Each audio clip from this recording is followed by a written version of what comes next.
Disclaimer: ang kwentong ito ay isang katang-isip na halaw sa mga paniniwala, alamat, at kwentong bayan tungkol sa mga aswang at mga nilalang na bahagi ng kulturang Pilipino.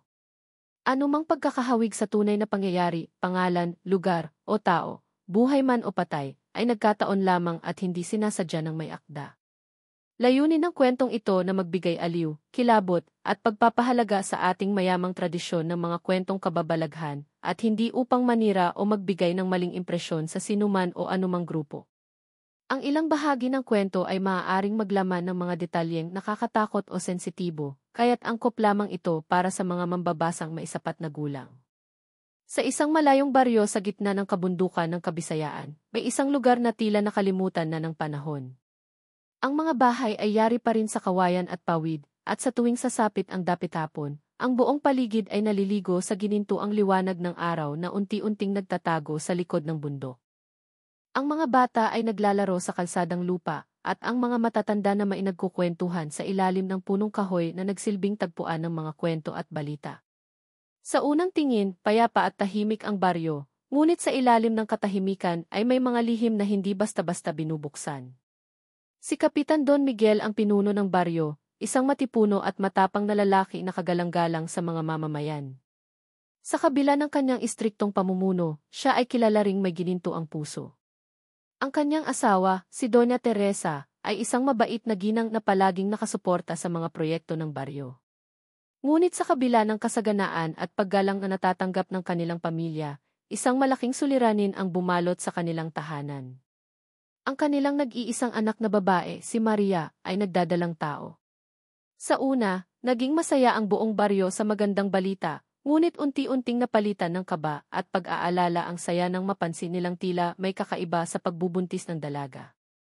Madalas na sumasakit ng sobra ang tiyan ni Maria tuwing kabilugan ng buwan, at may mga gabi na maririnig siya mula sa kanilang bahay na umuungol at umiiyak na parang may kung anong hindi maipaliwanag na sakit. Ayon sa albularyong si Mang Isko, isang matandang manggagamot ng baryo, may kakaibang presensya na bumabalot sa bata sa sinapupunan ni Maria. Pinayuhan niya ang kapitan na mag-ingat at humanap ng isang bihasang kumadrona para masiguro ang kaligtasan ng ina at sanggol. Subalit, sa liblib na lugar na iyon, kakaunti lamang ang mga kumadrona, at ang pinakakilala at pinakabantog sa kanila ay si Aling Rosa. Si Aling Rosa ay isang matandang babae na mahigit 30 taon nang tumutulong sa mga kababaihan sa kanilang panganganak. Marami na siyang nailuwal na sanggol at halos lahat ng pamilya sa baryo ay may utang na loob sa kanya. Ngunit sa kabila ng kanyang kahusayan, may mga bulong-bulungan tungkol sa kanya na matagal nang naglalakbay mula sa isang dampa patungo sa susunod. Sinasabing may mga gabi na nakikitang naglalakad siya sa gitna ng dilim, dala ang isang sisidla ng dugo, o kaya na may maririnig ang kanyang halakhak habang pumapailalim ang buwan. Isang gabi, nagtipon-tipon ang mga matatanda sa ilalim ng punong kahoy. Doon nila pinag-usapan ang kalagayan ni Maria. Kapitan, wika ni Mang Isko, alam kong ayaw mong umasa sa tsismis, pero kailangan mong timbangin ang lahat. Kung totoo man ang mga bulong tungkol kay Aling Rosa, maaaring mapahamak ang anak mo. Ngunit sagot ng kapitan, hindi ako naniniwala sa mga sabi-sabi. Marami na siyang natulungang pamilya. At kung totoo ang mga sinasabi niyo, bakit hanggang ngayon, walang nangyayaring masama sa mga batang kanyang pinanganak? Gayunpaman, may isa pang matanda, si Lola Bising, na tahimik lang kanina, ngunit biglang nagsalita. Kapitan, bulong niya, may mga lihim na hindi ipinapakita. Hindi lahat ng gumagaling ay ligtas. Ang aswang marunong ding magtago. Napatigil ang lahat sa kanyang sinabi. Ang salitang aswang ay parang malamig na hangin na biglang dumaan at nagbigay ng kilabot sa paligid. Samantala, sa loob ng bahay ng kapitan, nakahiga si Maria at hawak-hawak ang kanyang tiyan. Ang kanyang mga mata ay puno ng takot at pagod. Sa tabi niya, pinapahiran siya ng langis ni Doña Teresa, umaasang gagaan ang kanyang pakiramdam. Ina, mahina niyang sambit, bakit parang may malamig na mga kamay na humahaplos sa akin tuwing gabi? Parang may mga matang nakatingin sa akin kahit sarado ang mga bintana. Hindi na nakasagot si Doña Teresa, ngunit ramdam niyang may kakaiba ring presensya sa kanilang paligid. Makalipas ang ilang araw, lumala ang kondisyon ni Maria. Ang kanyang mga gabi ay naging mas mahirap at halos wala ng tulog ang buong pamilya. Ang mga aso sa baryo ay nagsimulang mag-alulong tuwing malapit na ang hating gabi, lalo na kapag malapit sila sa bahay ng kapitan. Ang mga kapitbahay ay nagsimula ng mag-alinlangan. Ang iba'y nag-uunahan sa pagdarasal tuwing gabi, habang ang iba ay nagbubulong-bulungan na baka sumpa ito ng mga espiritu o ng mga nilalang na gumagala sa dilim. Sa gitna ng lahat ng takot at kaba, dumating ang isang gabi na nagdala ng pagbabago. May isang kakaibang katahimikan na bumalot sa baryo. Walang alulong ng aso, walang huni ng kuliglig. Ang tanging naririnig lamang ay ang mahinang hampas ng hangin sa mga dahon. Sa ganitong katahimikan dumating si Aling Rosa, dala ang kanyang lumang bayong na puno ng mga halamang gamot at mga gamit para sa panganganak. Tahimik siyang pumasok sa bakuran ng kapitan at tumingin ng diretso sa mga mata ni Don Miguel. "Kapitan, malamig ngunit magalang niyang wika, narinig ko ang kalagayan ng iyong anak. Handa akong tumulong." Sa mga sandaling iyon, nagdadalawang isip si Don Miguel, ngunit nang makita niya ang naghihirap na si Maria, wala na siyang nagawa kundi payagan ang kumadrona na pumasok. Hindi niya alam na ang pagpapasok kay Aling Rosa sa kanilang tahanan ay ang pagbubukas din sa pinto ng isang sumpang matagal nang nakatago sa dilim. At doon nagsimula ang paglalakbay ng isang baryo na dati payapa, ngayon ay haharap sa kilabot na hindi nila akalaing darating. Ang mga susunod na araw ay magiging pagsubok sa kanilang tapang, pananampalataya, at pagkakaisa, at mag-iiwan ng sugat na hinding-hindi mabubura sa kasaysayan ng kanilang lugar. Habang ang gabi ay mas lalong lumalalim, ang mga bituin ay tila kumikislap ng mas maliwanag kaysa karaniwan, para bang nagmamasid sa baryong unti-unting nilalamon ng kaba. Sa gitna ng katahimikan, ang pagdating ni Aling Rosa ay nagmistulang isang kaganapang magbabago sa kapalaran ng lahat. Ang kanyang mga yapak sa lupa ay tila nag-iiwan ng malamig na bakas, at kahit ang malamig na simoy ng hangin ay naging mabigat at nakakaantig sa balat ng sinumang nakakaramdam nito. Si Don Miguel, bagamat sanay sa mga hamon bilang kapitan ng baryo, ay hindi maitago ang pag-aalinlangan sa kanyang mga mata. Alam niyang wala na silang ibang mapagpipilian. Ang ibang mga kumadrona ay nasa malalayong baryo, at ang pagbubuntis ni Maria ay hindi na maaaring ipagpaliban. Ngunit sa likod ng kanyang isip, umaalingaw-ngaw ang mga kwento tungkol sa babae sa kanyang harapan, ang babaeng tinatawag nilang mahusay, ngunit may bahid ng dilim. Si Doña Teresa ay nanatiling nakatayo sa may pinto, hawak ang rosaryong pilit niyang pinipisil ng mahigpit. Ang mga dalang kagamitan ni Aling Rosa, mga halamang gamot, lumang tela, at isang bote ng tila madilim na likido, ay agad na nakatawag ng pansin. May kakaibang amoy na sumisingaw mula sa bayong, hindi masangsang ngunit may isang uri ng halimuyak na parang galing sa kagubatan, matapos ang isang malakas na ulan. Pagpasok niya sa bahay, nagbigay galang si Aling Rosa at dumiretso sa silid kung saan nakahiga si Maria, nanlalambot at pawisan. "Huwag kang matakot, iha, malamig ngunit may kumpiyansang," sabi ni Aling Rosa. "Matagal ko nang ginagawa ito. Marami ng mga bata ang iniluwal sa mga kamay ko at lahat sila'y malulusog." Ngunit kahit na mabait ang kanyang tinig, may kakaibang bigat na bumabalot sa mga salitang iyon. Sa labas, ang mga kapitbahay ay hindi maiwasang mag-usyoso. Sa bawat pagdaan ng hangin, may mga bulong-bulungan na dumadaan mula sa isa hanggang sa kabila. "Sigurado ba ang kapitan sa ginawa niya?" tanong ng isang matandang lalaki. "Hindi mo ba narinig ang mga kwento?" sagot naman ng isa. Sabi nila, si Aling Rosa raw ay nakita isang gabi sa tabing ilog, nakikipag-usap sa mga nilalang na hindi mo kayang pangalanan. Ngunit kahit may takot sa kanilang mga tinig, wala ni isa sa kanila ang naglakas loob na pigilan ang mga pangyayari. Habang pinagmamasdan ni Don Miguel ang kumadrona na inaayos ang mga gamit, napansin niya ang isang lumang pendant na nakasabit sa liig nito. Ito'y hugis buwan, yari sa bakal na tila kinain na ng panahon. Sa gitna ng pendant ay may ukit na simbolo na hindi niya nakilala. May kung anong panginginig ang dumaloy sa kanyang katawan, ngunit agad niya itong binaliwala. Maya-maya pa, nagsimulang bumuhos ang ulan. Malakas at walang patid, para bang sinasalamin ang bigat ng sitwasyong bumabalot sa kanilang pamilya. Ang mga aso sa baryo, na kanina patahimik, ay muling nag-alulong, ngunit ngayon ay mas malakas, mas matinis. Ang mga uwak na matagal nang nananahimik sa punong kahoy malapit sa bahay ng kapitan ay biglang nagsiliparan, na para bang may paparating na hindi nila kayang harapin. Sa gitna ng mga kakaibang senyales, tahimik si Aling Rosa habang sinisimulan niyang suriin ang lagay ni Maria. Ang kanyang mga kamay ay malamig na parang yelo, at ang bawat galaw niya ay may kumpiyansa, ngunit may isang uri ng pagkamisteryoso na nagmumula sa kanyang presensya. Matatag ka, Maria, bulong niya habang pinapahira ng langis ang tiyan ng babae. Ngunit kailangan nating maging maingat. Ang sanggol mo ay espesyal. Ang salitang espesyal ay nagbigay ng kirot ng kaba sa dibdib ni Doña Teresa.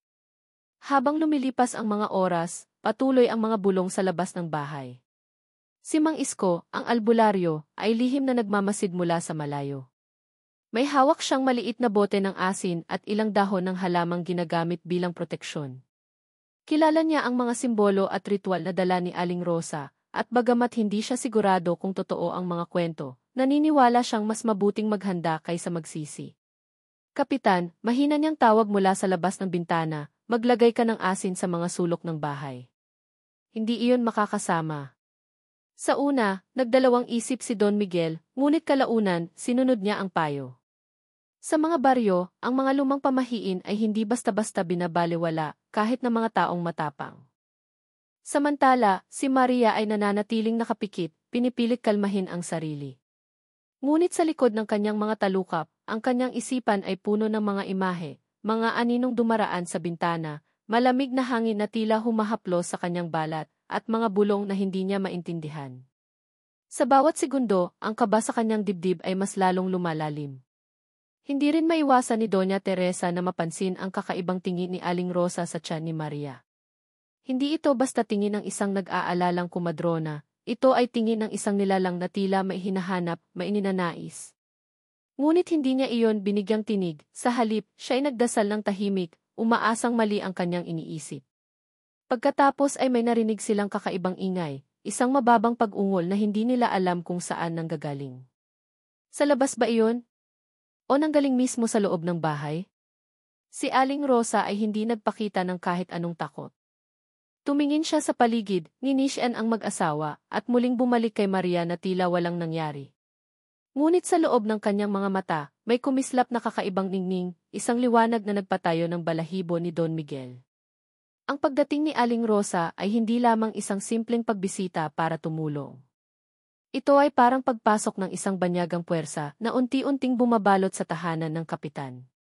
At habang patuloy na bumubuhos ang ulan sa labas at patindi ng patindi ang pag-ugong ng hangin, isang hindi maipaliwanag na pakiramdam ang bumalot sa buong baryo. Ang pakiramdam na ang gabing iyon ay simula ng isang bangungot na matagal nilang hindi malilimutan. Pagkalipas ng ilang araw mula nang dumating si Aling Rosa, tila nagbago ang himig ng baryo. Ang dating masiglang ingay ng mga bata at tilaok ng mga manok sa umaga ay napalitan ng isang uri ng katahimikan na parang naghihintay sa isang bagay na hindi nila maipaliwanag. Ang mga kapitbahay ay naging mas tahimik at mas mapagmatsyag. Kahit ang mga hayop sa paligid, mga aso, pusa, at kahit ang mga ibon, ay tila mas madalas na nag-aaway o nagtatago. Sa unang gabi matapos suriin ni Aling Rosa si Maria, isang matinding pag-ulan ang bumuhos. Ngunit higit na kapansin-pansin ang mga kakaibang alulong ng mga aso na halos sabay-sabay sa iba't ibang bahagi ng baryo. Ang mga alulong na iyon ay hindi ordinaryo, ito'y maihalong pangamba at galit na nagbigay kilabot sa mga nakaririnig. Si Doña Teresa, na hindi makatulog, ay sumilip sa bintana.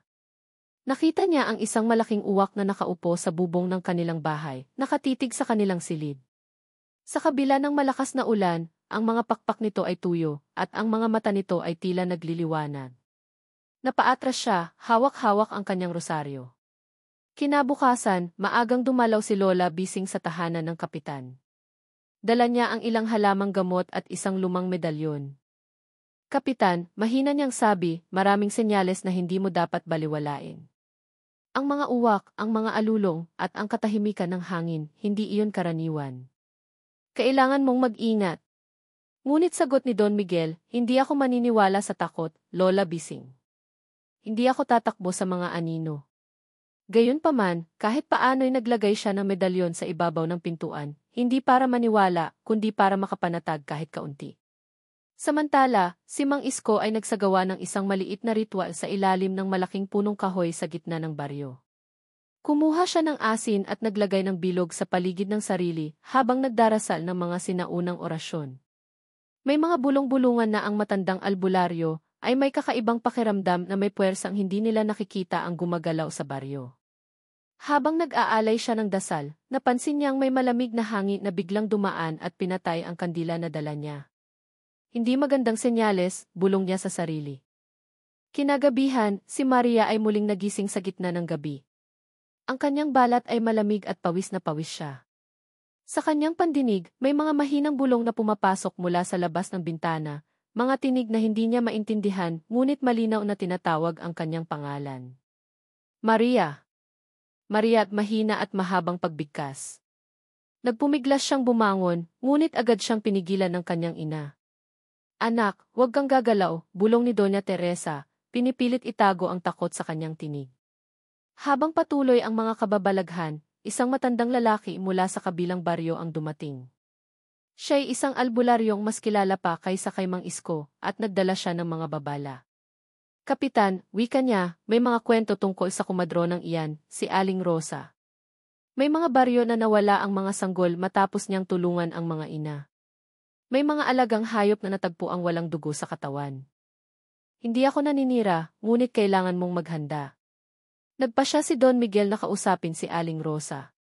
Nang gabing iyon, tinanong niya ang kumadrona, may mga bulong laban sa iyo. Paano ko malalaman na ligtas ang anak ko sa ilalim ng iyong pangangalaga? Tahimik lamang siyang tiningnan ni Aling Rosa at Ninisian. Kapitan, malamig niyang tugon, ang mga taong natatakot ay laging nag-iimbento ng mga kwento. Kung hindi mo ako pagkakatiwalaan, hanap ka ng ibang tutulong. Pero kung hindi mo ako pipiliin, baka hindi kayanin ni Maria. Ang sagot na iyon ay nagdulot ng kaba sa puso ng kapitan. Hindi siya makahanap ng ibang kumadrona sa oras na iyon at ayaw niyang isugal ang buhay ng kanyang anak. Ngunit sa kanyang loob, ang binhing ng pagdududa ay nagsimulang tumubo. Lumipas ang ilang gabi at ang mga kakaibang pangyayari ay mas lalong dumami. Isang bata sa baryo ang nagsabing nakita niya si Aling Rosa na nakaupo sa ilalim ng puno ng balete, nakatitig sa buwan habang tila may inaawit na hindi karaniwang wika. Ang mga matatanda ay lalong naging alerto, ang ilan ay naglagay ng mga bawang sa kanilang mga bintana, habang ang iba ay naglagay ng krus sa pintuan. Isang gabi, habang malakas ang kulog at kidlat, biglang naputol ang kuryente sa buong baryo. Sa gitna ng dilim, may mga matang tila nagliliwanag sa kagubatan.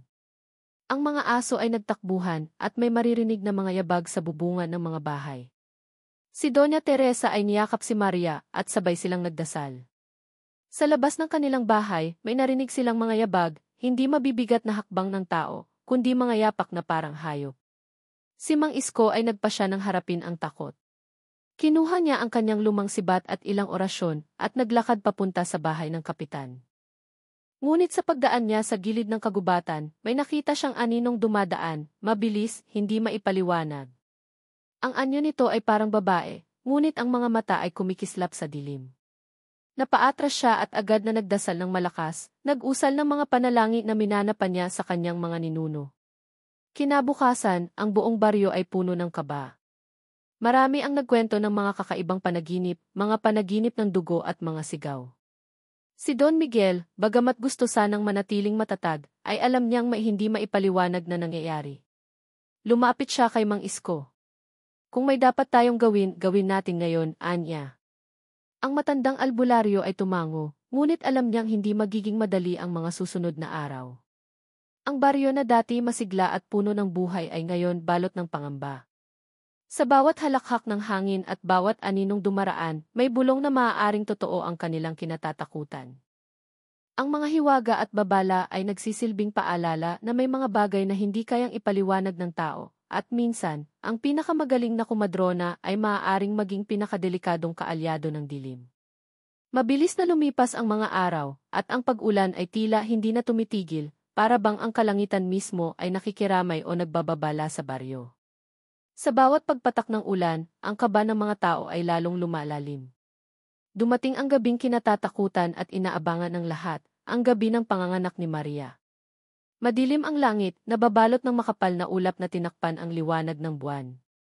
Sa bawat kidlat na gumuguhit sa kalangitan, lumilitaw ang mga aninong gumagalaw sa paligid ng bahay ng kapitan.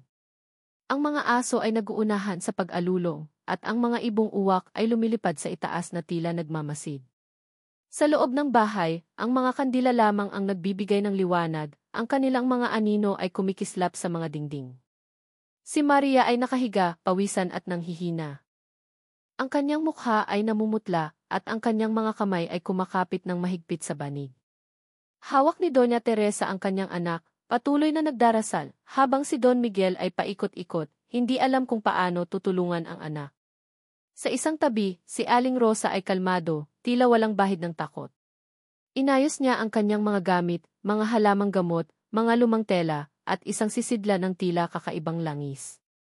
Magtatagumpay tayo ngayong gabi, malamig na sabi ni Aling Rosa, habang pinapahiran ang tiyan ni Maria ng langis na may kakaibang amoy. Ngunit kailangan nating maging matatag. Ang sanggol na ito ay may dalang kakaibang kapalaran. Ang mga salitang iyon ay parang patalim na tumusok sa dibdib ni Doña Teresa. Habang sumisigaw si Maria dahil sa kirot, biglang kumulog ng malakas sa labas. Kasabay nito, isang malamig na simoy ng hangin ang pumasok sa silid, kahit sarado ang mga bintana. Ang mga kandila ay sabay-sabay na nagliyab ng mas maliwanag, tapos biglang humina. Ang mga ingay mula sa labas, ang mga alulong ng aso at ang hampas ng ulan, ay tila naghalo at naging isang uri ng kakaibang awit. Aling Rosa, nanginginig na wika ni Don Miguel, ano nang nangyayari? Ngunit walang sagot ang kumadrona. Nakatuon lamang ang kanyang mga mata kay Maria, at tila nagbubulong ng isang kakaibang dasal na hindi pamilyar sa sinuman. Ang kanyang mga kamay ay gumagalaw ng mabilis na parang may ginagawang ritual. Biglang nagsimulang lumamig ang buong silid. Ang mga salamin sa bintana ay nabalot ng hamog. Si Maria ay napasigaw ng malakas, at ang kanyang sigaw ay naghalo sa tunog ng kulog. Sa labas, ang mga uwak ay nagsimulang magtipon sa bubong, ang kanilang mga mata ay kumikislap. Ang mga aso ay nagtatakbuhan, ang ilan ay nagtatago sa ilalim ng mga bahay. Sa gitna ng kaguluhan, isang matinis na sigaw ang narinig mula sa labas, hindi tao, hindi hayop, kundi isang bagay na wala sa mundong iyon. Si Mang Isko, na nagbabantay malapit sa bahay, ay napasandal sa puno, nanginginig. Nakita niyang may aninong dumaan sa gilid ng bahay, isang aninong mahaba at payat, na may mga matang kumikislap. Nagsimula siyang magdasal ng malakas, umaasang mapapalayas ang anumang nilalang na iyon. Sa loob, si Maria ay halos mawalan ng malay. Ang kanyang hininga ay mababaw, at ang bawat pag-ungol ay puno ng sakit. Ngunit sa gitna ng lahat ng iyon, isang himalang pangyayari ang naganap, isang malakas na sigaw, kasabay ng kulog, at ang sanggol ay isinilang. Ngunit bago pa man mailapit ang sanggol sa ina, napansin ni Doña Teresa ang kakaiba. Ang sanggol ay may marka sa kanyang dibdib, isang maliit na hugis buwan na tila nagliliwanag sa ilalim ng kandila. Aling Rosa, bakit may ganyan ang anak ko? Nanginginig na tanong ni Doña Teresa. Ngunit pumiti lamang si Aling Rosa, isang ngiting hindi nagbigay ng ginhawa kundi nagdagdag ng takot. Ibig sabihin lamang niyan, mahina ngunit malamig niyang sabi, na espesyal siya at ligtas na siya ngayon. Ngunit sa likod ng kanyang mga mata, may kakaibang ningning. Kinuha niya ang sanggol at sandaling hinaplos ang noo nito. Sa sandaling iyon, ang hangin ay tila huminto at ang mga uwak sa bubong ay nagliparan na parang may natakot. Si Don Miguel ay lumapit, kunot noo, at kinuha ang anak mula kay Aling Rosa. Sa kanyang dibdib, ramdam niya ang mabilis na tibok ng puso ng sanggol, ngunit may kasama rin itong hindi maipaliwanag na lamig. Habang nagpapahinga si Maria, may napansin siya sa paligid. Sa sulok ng silid, para bang may aninong dumaan. At mula sa bintana, isang mahinang bulong ang dumating, ang bata ay sa atin, napakapit siya ng mahigpit sa kamay ng ina at muling napasigaw. Ngunit wala nang nakarinig, ang lahat ay natabunan ng malakas na kulog at hampas ng ulan. Sa gabing iyon, bagamat ligtas na naipanganak ang bata, isang hindi nakikitang pinto ang nabuksan. Ang baryo ay hindi na muling magiging katulad ng dati.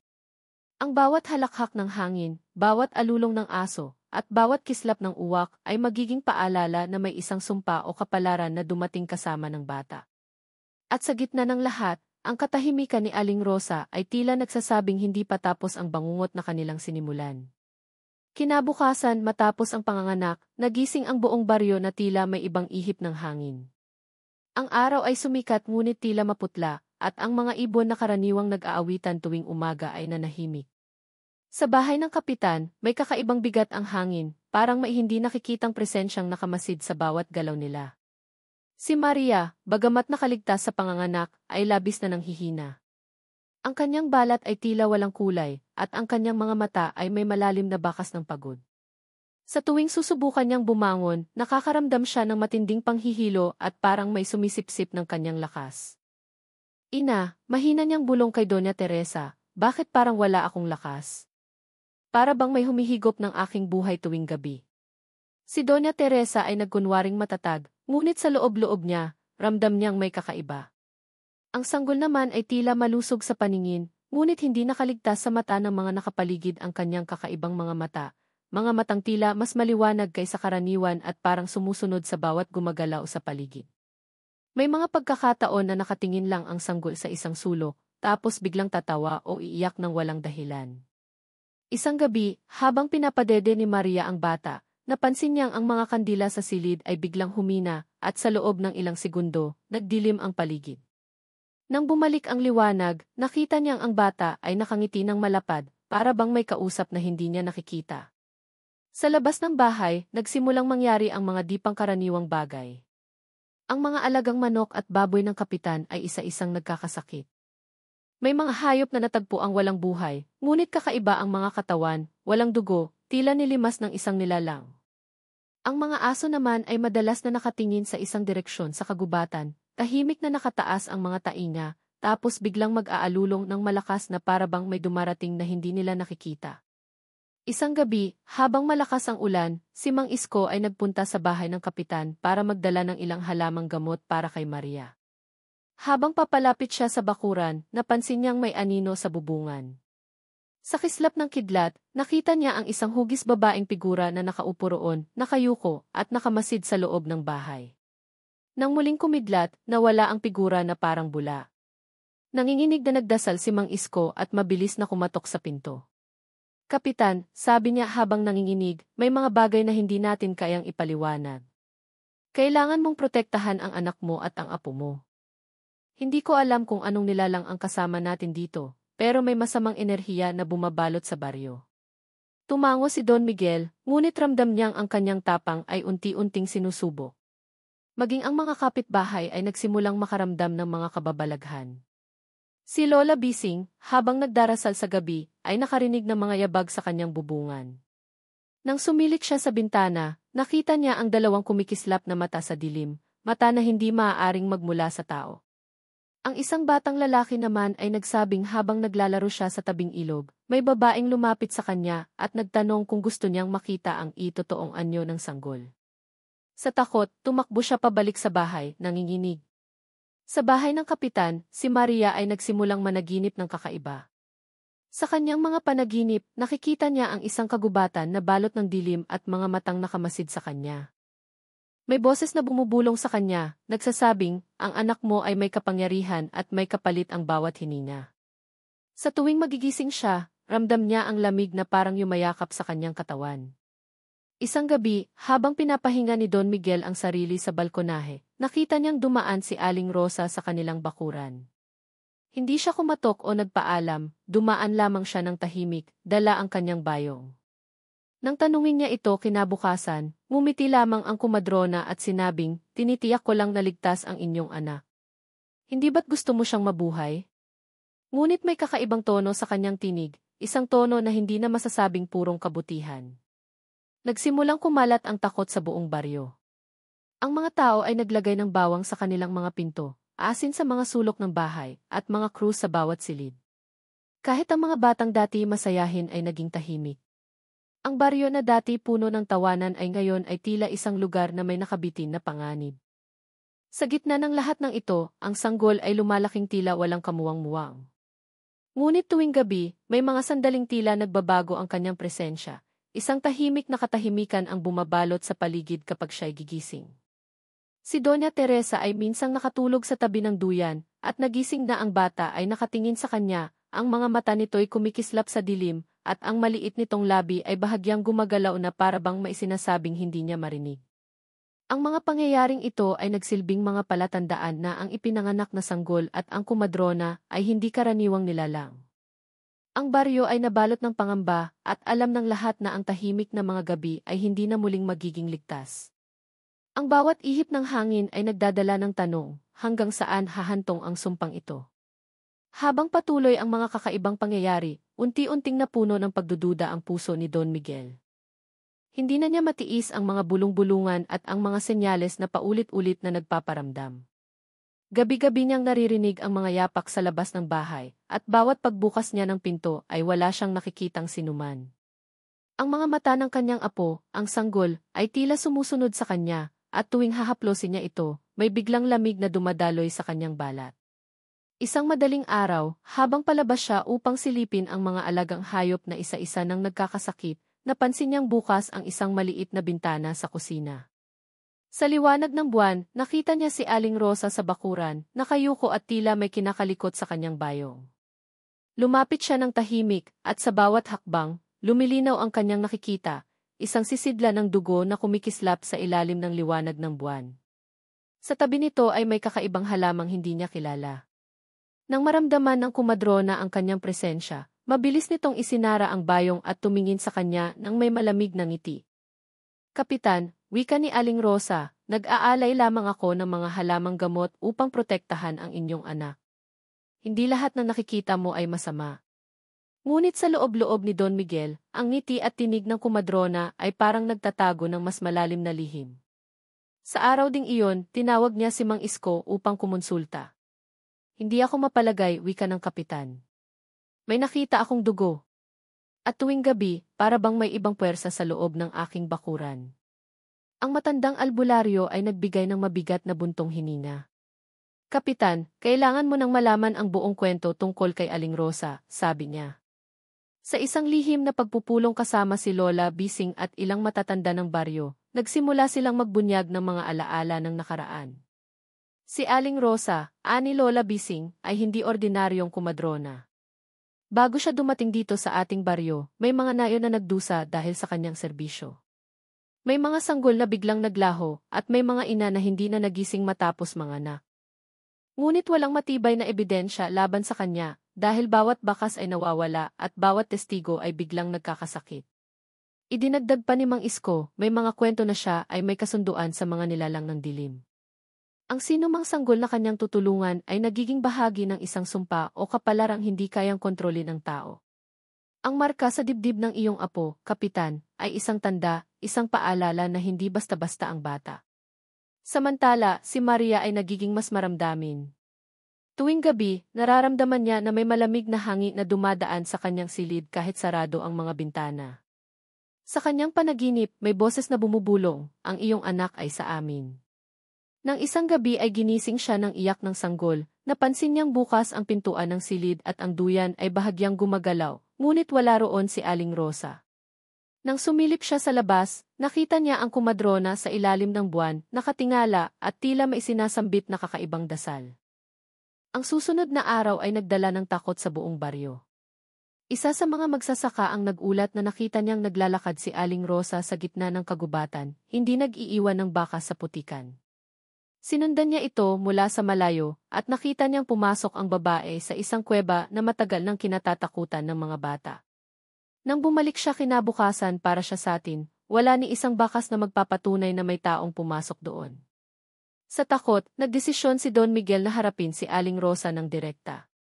Sa gabing iyon, habang malakas ang ulan, tinawag niya ito sa kanilang bahay. Rosa, mariin niyang sabi, kailangan kong malaman ang totoo. Ano ang kapalit ng tulong mo sa amin? Bakit may kakaibang nangyayari mula nang ipinanganak ang aking apo? Tahimik lamang ang babae, nakatingin sa sanggol na nakahiga sa duyan. Pagkaraan ng ilang sandali, binitawan niya ang isang malamig na tugon, may mga bagay na hindi mo kayang kontrolin, kapitan. Ang sanggol na ito ay may kapalarang mas malaki kaysa sa ating lahat. Ako ang tanging dahilan kung bakit buhay siya ngayon. Kung hindi mo ako pinagkatiwalaan noon, baka hindi na ninyo siya kasama ngayon. Ngunit hindi nasiyahan si Don Miguel. Kung tunay ang hangarin mong tumulong, mariin niyang wika, bakit ako nakakakita ng dugo? Bakit gabi-gabi ay parang may bantay na hindi natin nakikita? Sa unang pagkakataon, ang mukha ni Aling Rosa ay nagpakita ng bakas ng galit. Hindi lahat ng dugo ay para sa kasamaan, mariin niyang sabi. May mga sakripisyong kailangan para mailigtas ang buhay. Pero kung susubukan ninyo akong hadlangan, baka mas mapahamak pa kayo. Sa sandaling iyon, isang kidlat ang gumuhit sa langit, at ang kanyang mga mata ay tila kumislap sa liwanag nito. Pagkaalis ni Aling Rosa, nagpa siya si Don Miguel na ipunin ang matatapang na lalaki ng baryo. Pinulong niya sila sa lumang kapilya, kasama si Mang Isko at Lola Bising. Ipinaliwanag niya ang lahat ng nakita at nalaman niya. Ang mga lalaki, bagamat takot, ay nagpa siyang kumilos. Kung totoo man na siya ay aswang, wika ng isa, hindi na natin siya pwedeng hayaang manatili sa baryo. Ngunit si Mang Isko ay nagbabala, kailangan nating maging handa. Ang mga nilalang na gaya niya ay hindi basta-basta napapabagsak. Kailangan natin ng mga orasyon, asin, bawang at tapang. Ngunit higit sa lahat, kailangan nating protektahan ang sanggol dahil sa kanya nakatali ang sumpang ito. Sa gabing iyon, ang baryo ay natulog na may bigat sa kanilang dibdib. Ang hangin ay tila mas malamig kaysa dati at ang mga bituin ay nagkubli sa likod ng mga ulap. Alam nilang ang paglalantad ng lihim ni Aling Rosa ay simula pa lamang, ang tunay na pagsubok ay darating pa. Ang baryo ay tila huminto ang paghinga sa gabing iyon. Wala ni isang aso ang umalulong, ni isang ibon ang nag-ingay. Ang mga tao, bagamat natatakot, ay nagtipon sa lumang kapilya kasama si Don Miguel, Mang Isko, at ang iba pang matatapang na lalaki. Sa gitna ng silid, isang mesa ang puno ng asin, bawang, at mga anting-anting na pinaghirapan nilang tipunin. Ang mga kandila ay nagkikislapan, at sa bawat pag-ihip ng hangin ay tila may malamig na bulong na naglalakbay. Ngayon ang gabi, mariing sabi ni Mang Isko. Kung hindi natin haharapin si Aling Rosa, maaaring mawala ang ating baryo. Ngunit tandaan ninyo, hindi siya ordinaryong tao. Huwag kayong basta lalapit. Gamitin ninyo ang mga dasal at proteksyon. Samantala, sa bahay ng kapitan, si Maria ay nanginginig habang hawak ang kanyang sanggol. Hindi niya mapigilang lumuha. Ang mga bulong na dati ay dumarating lamang sa kanyang mga panaginip ay ngayon ay malinaw niyang naririnig, ang bata ay sa amin ibigay mo siya. Paulit-ulit, malumanay ngunit malamig. Napaluhod siya at nagdasal, habang si Doña Teresa ay pinapalibutan ng bawang ang duya ng bata.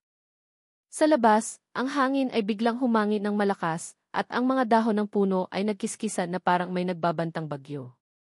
Sa kislap ng kidlat, nakita ni Don Miguel at ng mga kasama niya si Aling Rosa na nakatayo sa gitna ng bakuran ng kapitan. Ang kanyang anyo ay tila mas matangkad kaysa dati, at ang kanyang buhok ay nagwawala sa hangin. Ang kanyang mga mata ay kumikislap ng mapulang liwanag. Kapitan, malamig niyang wika, bakit mo ako tinatraidor? Kung hindi dahil sa akin, patay na sana ang anak mo at ang kanyang sanggol. Ako ang nagligtas sa kanila, at ito ang kapalit, isang sanggol na may tanda ng kapalaran. Huwag mong ipagkakait sa akin ang aking bahagi. Wala kang karapatan, galit na sigaw ni Don Miguel. Ang bata ay hindi sa iyo. Wala kang karapatang kunin siya. Sa kanyang kamay, mahigpit niyang hinawakan ang isang krus at isang supot ng asin. Ang mga lalaki sa likod niya ay sumabay ng dasal, hawak ang kanilang mga anting-anting. Ngumiti si Aling Rosa, isang iting puno ng pangungutya. Hindi ninyo ako kayang pigilan, sabi niya. Matagal na akong naglalakad sa mundong ito bago pa kayo ipinanganak. Alam ko ang bawat dasal na ginagamit ninyo. Ngunit may isa kayong hindi naiintindihan, ang bata ay may misyon. Kung hindi ninyo ako pagbibigyan, mas malaking kapahamakan ang darating sa inyong lahat. Biglang dumilim ang paligid. Ang mga kandila sa kapilya ay sabay-sabay na namatay at ang hangin ay naging kasing lamig ng yelo. Mula sa kagubatan, may mga matang kumikislap na tila mga hayop na gutom. Nang sumiklab muli ang kidlat, nakita nilang ang mga aninong ito ay papalapit, mga nilalang na parang kalahating tao, kalahating hayop, ang mga kuko ay mahahaba at ang mga mata ay nagliliyab.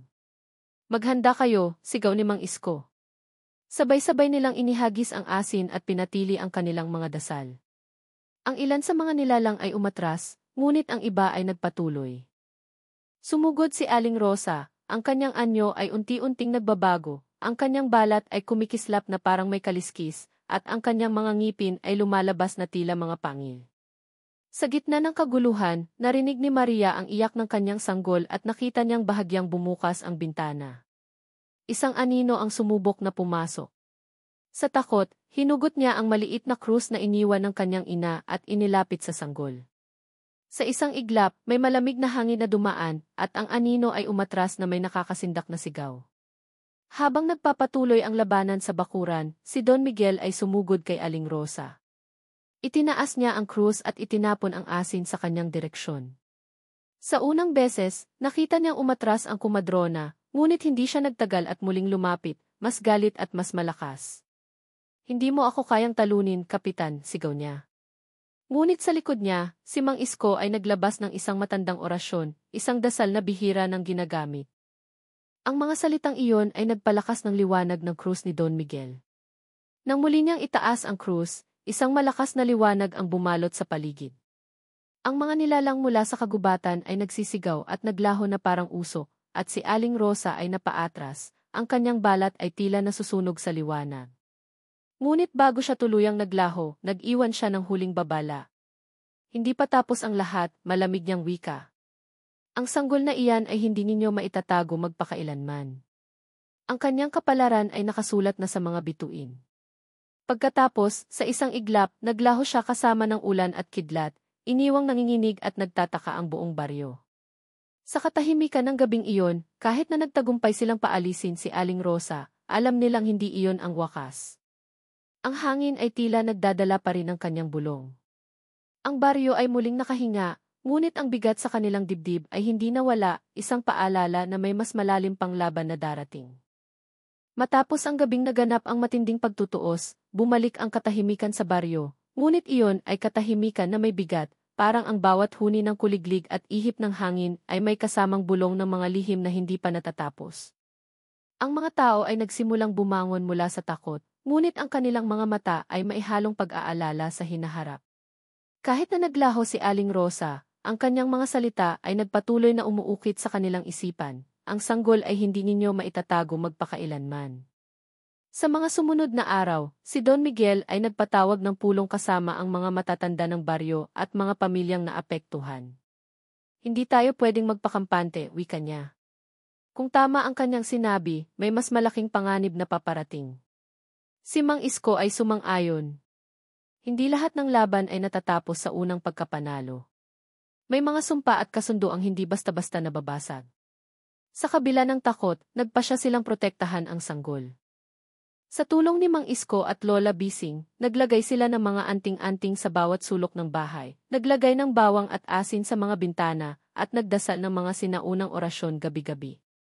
Ang buong baryo ay naging parang isang pamilya, na sama-samang nagbabantay tuwing gabi, umaasang hindi muling lilitaw si Aling Rosa o ang kanyang mga kasamahan. Si Maria, bagamat mahina pa rin, ay nagsimulang bumangon at alagaan ang anak. Tuwing titingnan niya ang maliit na mukha ng sanggol, may halong takot at pag-ibig sa kanyang mga mata. Ang marka sa dibdib ng bata, ang hugis buwan na tila kumikislap kapag tinatamaan ng ilaw, ay nagsilbing paalala ng gabing iyon. Minsan, habang tinititigan niya ito, may maririnig siyang mahinang bulong sa hangin, ngunit hindi na siya tinatalo ng takot.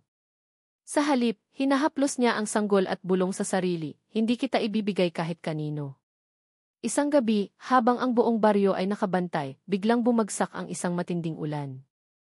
Ang mga lalaki ay nagtago sa ilalim ng mga bubong habang pinagmamasdan ang kadiliman. Sa gitna ng kulog at kidlat, may ilang nagsabi na nakakita ng aninong dumaan sa kagubatan, mabilis, payat at may kumikislap na mga mata. Ngunit hindi na sila lumapit. Sa halip, nagdasal sila at naghintay ng umaga. Dumating ang ilang linggo ng walang kakaibang pangyayari. Unti-unting bumalik ang baryo sa normal na gawain, ngunit ang takot ay hindi tuluyang nawala. Ang mga matatanda ay nagpaalala sa mga bata na huwag lalayo sa gabi, at ang mga kwento tungkol sa kumadronang aswang ay naging bahagi na ng mga babala sa susunod na henerasyon. Isang araw, nagpasya si Don Miguel na dalhin ang kanyang pamilya sa isang albularyong kilala sa kalapit na bayan upang humingi ng payo. Ang matandang albularyo ay maingat na tiningnan ang sanggol at ang kanyang marka. Pagkaraan ng ilang sandali, nagsalita siya. Ang batang ito ay hindi isinumpa para maging kasamaan, ngunit siya ay bantay, isang tulay sa pagitan ng ating mundo at ng mga nilalang ng dilim. Hanggat pinoprotektahan ninyo siya ng pagmamahal at pananampalataya, hindi siya magagamit ng kasamaan. Ang mga salitang iyon ay nagdala ng bahagyang kaginhawaan. Bumalik ang pamilya sa baryo na may panibagong pag-asa. Ngunit hindi rin nila kinalimutan ang babala ng albularyo, huwag ninyong hahayaang lumaki ang bata ng walang gabay. Kung maligaw ang kanyang landas, maaaring bumalik ang dilim. Lumipas ang mga buwan at naging taon. Ang sanggol ay lumaking matalino at mabait, ngunit nanatiling may kakaibang presensya. Minsan, kapag may bagyo, makikita siyang nakatayo sa bintana, nakatingin sa ulan na parang may kausap. Minsan naman, ang mga hayop ng baryo ay tila sumisigla kapag siya ay lumalapit. Ang mga tao ay natutong mahalin siya at tanggapin ang kanyang kakaibang kapalaran, ngunit sa bawat hakbang ng kanyang paglaki, laging may nakabantay na tanong, babalik ba si Aling Rosa?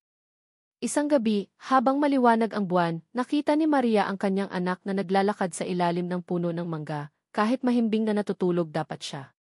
Maingat niya itong sinundan at narinig niya ang mahinang bulong ng bata, hindi mo ako makukuha, may nagmamahal sa akin dito. Sa sandaling iyon, isang malamig na simoy ang dumaan at para bang ang hangin mismo ay umurong. Nang lingunin niya ang paligid, walang ibang naroon kundi ang katahimikan ng gabi. Ang baryo ay muling naging payapa, ngunit ang mga tao ay hindi na naging pareho. Natutunan nilang magkaisa sa harap ng panganib, magtiwala sa isa't isa, at igalang ang mga bagay na hindi nila lubos na naunawaan. Si Don Miguel ay naging mas mapagkumbaba, si Maria ay naging mas matatag na ina, at ang bata ay lumaki na may malalim na pagmamahal para sa kanyang pamilya at komunidad. Minsan, sa mga tahimik na gabi, naririnig pa rin ng ilan ang mahinang bulong sa hangin, isang tinig na parang si Aling Rosa. Hindi pa tapos ang lahat, ngunit sa bawat pagkakataon, ang baryo ay naghahawak kamay, nananalangin at nagbabantay. Sapagkat natutunan nilang hindi lahat ng dilim ay dapat katakutan, ang ilan ay paalala lamang ng liwanag na dapat nilang pangalagaan.